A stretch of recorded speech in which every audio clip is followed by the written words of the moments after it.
رب العالمین والصلاة والسلام علی سید الانبیاء والمرسلین اما بعد فاعوذ باللہ من الشیطان الرجیم بسم اللہ الرحمن الرحیم۔ الحمدللہ الہادی پروگرام میں جنت کے موضوع پر ہمارا کلام چل رہا ہے، اور ہم نے آپ کو بتایا تھا کہ ہم 3 طریقے سے اس موضوع پہ کلام کریں گے کہ ایک تو جنت کی ترغیب جو اللہ نے دی ہے، دوسرا وہ اعمال جو ہمیں جنت میں لے جا سکتے ہیں، اور تیسرا وہ اعمال کے جو جنت سے روک سکتے ہیں، اور چوتھا ایک اور شامل کر لیتے ہیں، ورنہ یہ ایک ہی بنتا ہے کہ وہ اعمال کی ترغیب جو جنت میں لے جا سکیں یا ان سے ڈرانا کہ جو ہمیں جنت سے دور کر سکیں، اور تیسری چیز جو ہے وہ جنت کی خود نعمتیں جو اللہ نے بیان فرمائی اور ان کو ذکر فرمایا، تو یہ قرآن میں کس انداز سے بیان ہوئی ہیں وہ انشاءاللہ ہم آپ کی خدمت میں ذکر کریں گے۔ تو سورہ بقرہ کی آیت نمبر 82 پہ ہم نے پچھلے پروگرام میں کلام کیا تھا۔ آج انشاءاللہ سورہ بقرہ ہی ہے اور آیت نمبر 214 ہے۔ اللہ تعالیٰ ارشاد فرماتا ہے کہ ام حسبتم ان تدخلوا الجنت، اے صحابہ سے خطاب ہے حقیقتاً کہ اے رسول کے اصحاب، کیا تم یہ گمان کرتے ہو کہ داخل ہو جاؤ گے جنت میں؟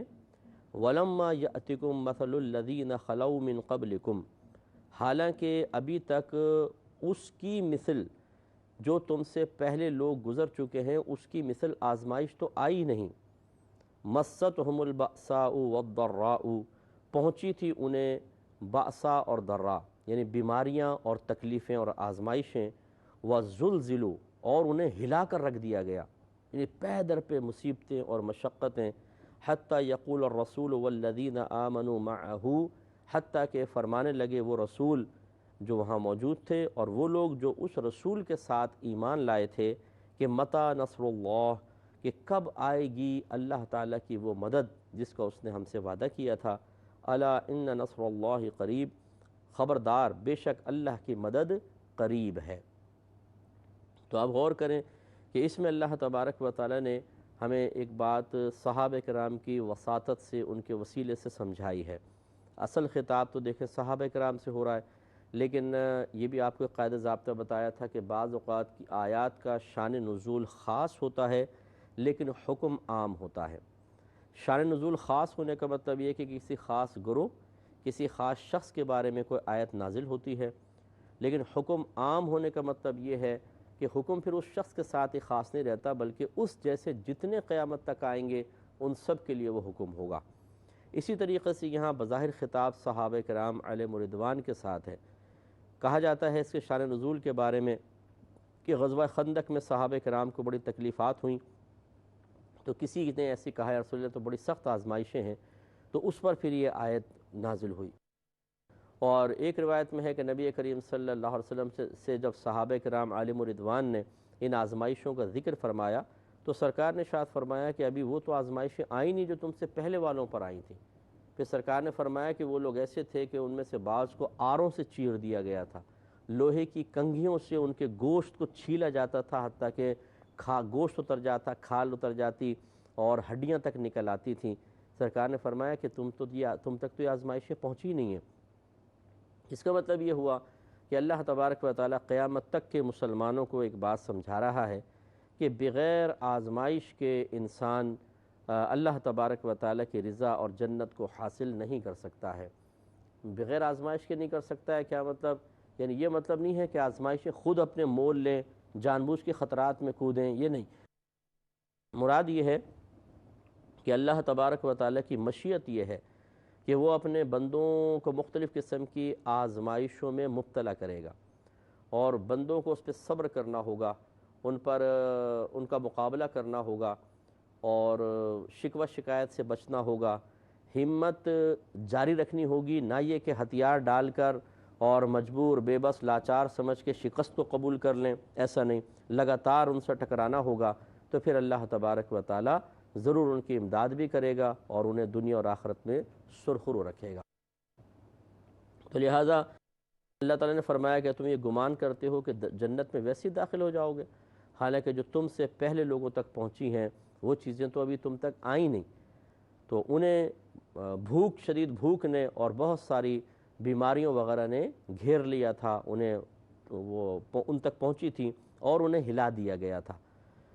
یہاں تک کہ رسول اور جو ان کے ساتھ صاحب ایمان تھے، صاحب ایمان لوگ تھے، وہ بھی یہ کہنے لگے کہ اللہ کی مدد کب آئے گی۔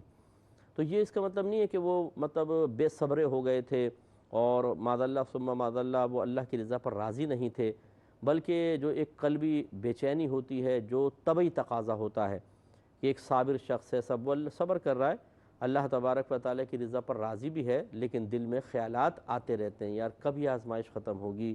کب ہم اس آزمائش سے باہر نکلیں گے۔ بعض لوگ اس کو زبان سے کہہ دیتے ہیں، بعضوں کے دل میں یہ چیز پیدا ہوتی رہتی ہے، اور بعضوں کے ہوتی ہے لیکن وہ فوراً اس کو رد کر دیتے ہیں۔ تو یہ مختلف کیفیات کے لوگ ہوتے ہیں۔ تو رسول اور جو ان کے ساتھ ایمان والے تھے، وہ ان کے قلب میں بھی یہ خیال آیا کہ اللہ کی مدد کب آئے گی۔ تو یہ نہیں ہے کہ یار شاید ہم سے کوئی غلط بیانی ہوئی ہے، مدد تو آئی نہیں رہی ہے، تو شکوہ شکایت کے طور پہ یا شک و شبے کے طور پہ ہو، نہیں، بلکہ یہ کہ اللہ کا وعدہ تو سچا ہے کہ ضرور مدد آئے گی، لیکن وہ کب آئے گی، بہت لمبا ٹائم ہو گیا ہے، پتہ نہیں کب آئے گی۔ یہ جو ایک چیز ہے کہ یقین کامل ہے، لیکن اس چیز کے جو وعدہ ہے اس کی تکمیل میں دیر ہونے کی وجہ سے اضطراب فطرتی طور پہ پیدا ہوتا ہے، وہ اضطراب تھا۔ اللہ نے تسلی ارشاد فرمائی، الا ان نصر اللہ قریب، کہ خبردار بے شک اللہ تعالیٰ کی مدد قریب ہے۔ اس لیے اب یہ خطاب آپ کے میرے ساتھ بھی ہے، اچھی طرح یاد رکھیں، آزمائشیں آئیں گی، کبھی بیماری کی شکل میں آئیں گی، بیماری خود ہماری ذات میں، کبھی بیوی بیمار ہے، بچے بیمار ہیں، ماں باپ بیمار ہیں، جو ہمارے ساتھ ہوتے ہیں، بھائی بہن بعض اوقات ہوتے ہیں، دادا دادی، نانا نانی، ان کو بیماریاں پہنچیں گی، اور اللہ تعالیٰ ان بیماریوں کے ذریعے ہمیں آزمائے گا، اور ان کے ذریعے آزمائے، اس آزمائش پر پورا اترنے کا مطلب یہ ہوگا کہ جب کوئی بیماری وغیرہ آئے تو یہ سمجھیں کہ یہ اللہ کی طرف سے سزا یا عذاب نہیں ہے، بلکہ اس کی رحمت ہے۔ ہم مطلب بے وقوفوں کی طرح فوراً سمجھتے ہیں کہ یار پتہ نہیں کس گناہ کی سزا مل رہی ہے۔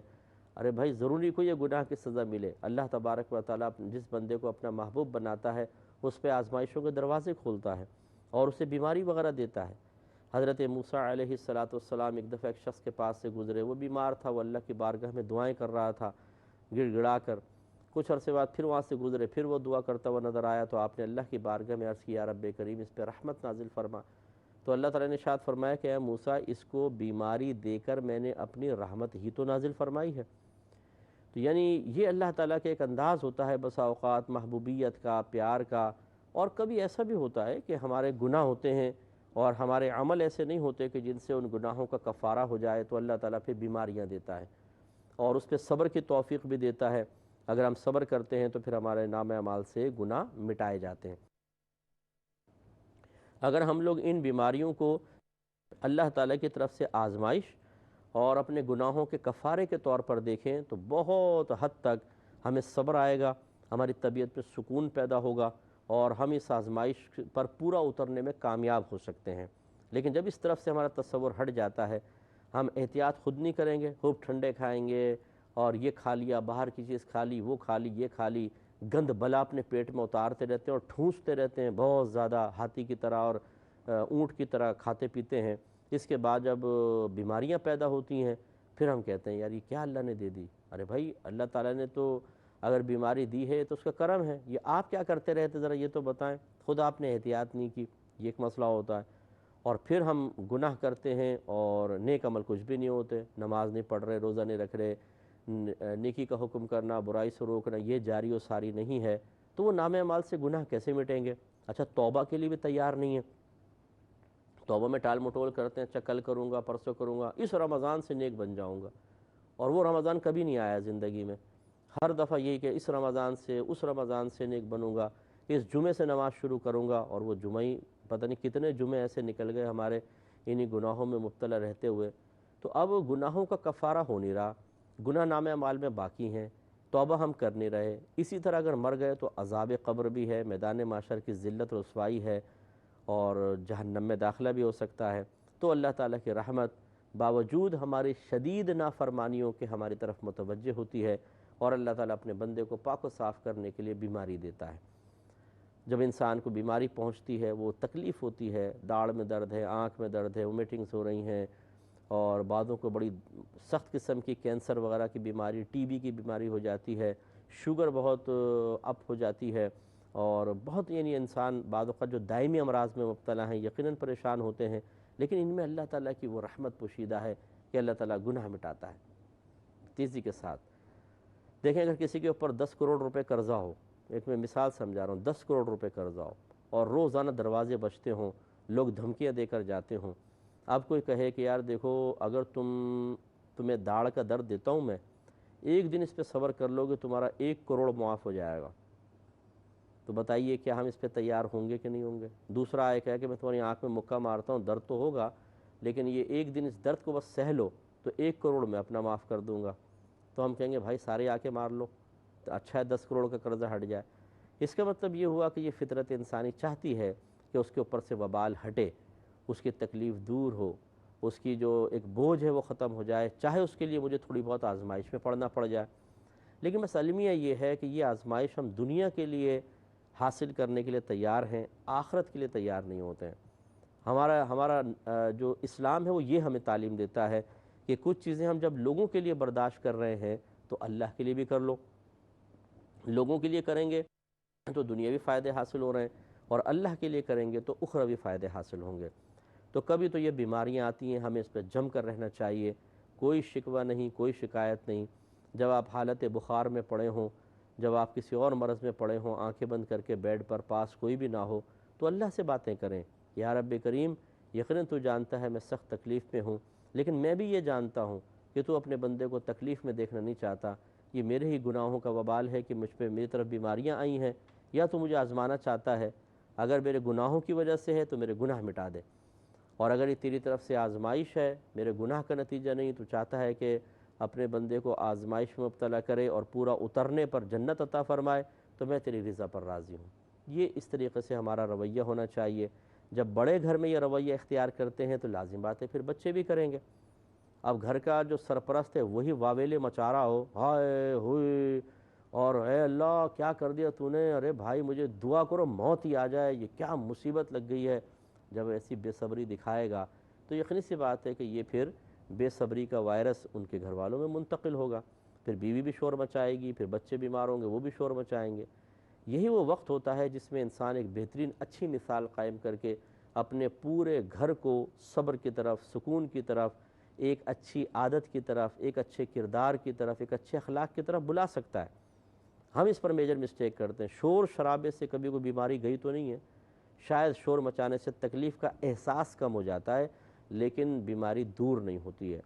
اور نہ نیکیاں ملیں گی نہ گناہ ختم ہوں گے۔ اس لیے کوشش کرنی چاہیے بیماری پر صبر کریں۔ اسی طرح آزمائش کی ایک صورت ہوتی ہے کہ اللہ تبارک و تعالیٰ کوئی نعمت چھین لیتا ہے، وہ اولاد کی نعمت بھی ہو سکتی ہے، بعضوں کے ابھی بچے پیدا ہوتے ہیں، چھوٹے سے ہوتے ہیں، پورا گھر خوش ہوتا ہے، انتقال ہو جاتا ہے بچے کا، یعنی دیا اللہ نے خوشی اور ایک دم چھین لی، تو پورا گھر سونا سونا سا ہو جاتا ہے، جو بچے کی کلکاریاں گونج رہی تھیں وہ چلی گئی۔ لیکن اللہ تبارک و تعالیٰ نے یہ ارشاد فرمایا حدیث قدسی ہے کہ جب میں اپنے بندے کی کوئی بہت ہی پیاری چیز لے لیتا ہوں اور وہ اس پہ صبر کرتا ہے اور اللہ کی حمد بیان کرتا ہے تو اس کا بدلہ جنت ہے۔ اسی طریقے سے بعض اوقات بینائی اللہ تعالیٰ لے لیتا ہے، ایکسیڈنٹ ہوتا ہے، ٹانگیں خراب ہو جاتی ہیں، ہاتھ خراب ہو جاتے ہیں، کٹ جاتے ہیں، کچھ ہو جاتا ہے، بعض اوقات میموری لاس ہو جاتی ہے، تو یہ نعمتیں بعض اوقات اللہ تعالیٰ لے لیتا ہے، یہ بھی ایک آزمائش ہوتی ہے۔ اس پر صبر کا وہی طریقہ ہے کہ یعنی اس آزمائش پہ پورا اترنے کی صورت یہ ہے کہ انسان زبان سے، قلب سے، آنکھوں سے کوئی شکوہ نہ کرے، اللہ کی رضا پر راضی رہے، اور ہم یوں ہی کہیں کہ اللہ تعالیٰ جیسے یہ ہے انا للہ و انا الیہ راجعون، انا للہ، بے شک ہم اللہ کی ملکیت میں ہیں، اللہ ہمارا مالک ہے، و انا الیہ راجعون، اور بے شک ہم اسی کی طرف لوٹنے والے ہیں، یعنی دنیا میں ہمارا خالق و مالک اللہ ہے، اور ہم جس چیز کے مالک ہیں ہم اسے چاہے کیسے استعمال کریں، ہم اسکوٹر کو یوں چلائیں، سیدھا چلائیں، گڑھوں میں گرائیں، خوب اسپیڈ بریکر پہ اچھالیں، یا بڑے محتاط چلائیں، میری اسکوٹر ہے، میری مرضی میں جیسے اس کو چلاؤں، ایسے ہی میرے رب کے، ہمارا رب مالک ہے، ہم اس کے مملوک ہیں، اس کی مرضی ہے وہ ہمیں جس حال میں رکھے، سالم رکھے، پیر ٹوٹا ہوا رکھے، یہ اس کی مرضی ہے۔ یہ حدیث قدسی ہے، یہ بخاری شریف کی روایت ہے کہ نبی کریم صلی اللہ علیہ وسلم نے ارشاد فرمایا جب ماں کے پیٹ میں بچہ 4 ماہ کا ہوتا ہے تو اللہ کے حکم سے ایک فرشتہ آتا ہے اور اللہ تعالیٰ اس سے فرماتا ہے لکھ، وہ عرض کرتا ہے یا رب کریم کیا لکھوں؟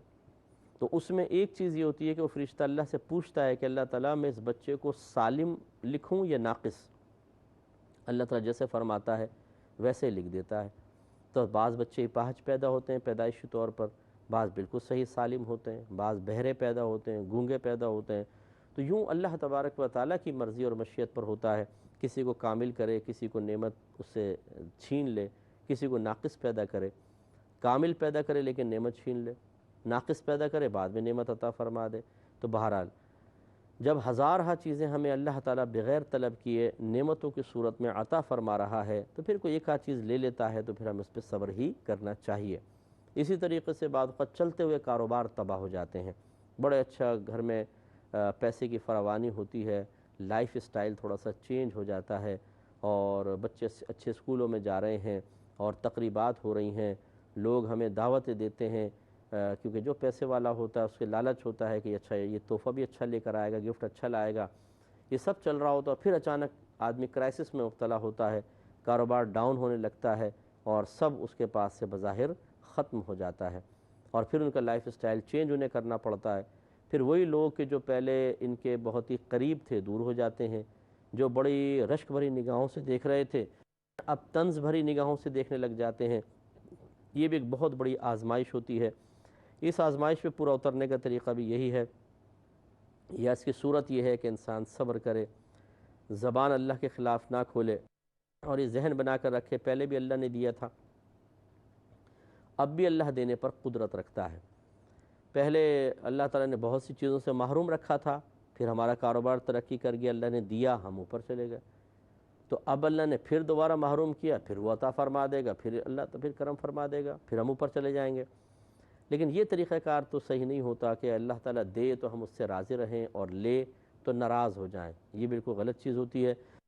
اللہ نے قرآن پاک میں وعدہ فرمایا ہے ان مع العسر یسرا، تو یعنی بے شک ہر تنگی کے ساتھ ایک آسانی رکھی ہے اللہ نے، تو یہ بھی ختم ہو جائے گی۔ تو غرض ہے کہ خلاصہ کلام یہ ہے کہ اس طرح کی مختلف آزمائشیں آئیں تو اپنے آپ کو اس پہ ثابت قدم رکھے انسان، اور ان آزمائشوں پہ پورا اترنے کی کوشش کرے، تو اللہ تعالیٰ مزید نعمت اور برکتوں سے نوازے گا، اور انشاءاللہ جنت بھی حاصل ہوگی۔ اللہ تعالیٰ مجھے اور آپ کو سب کو عمل پیرا ہونے کی توفیق عطا فرمائے، آمین۔ وآخر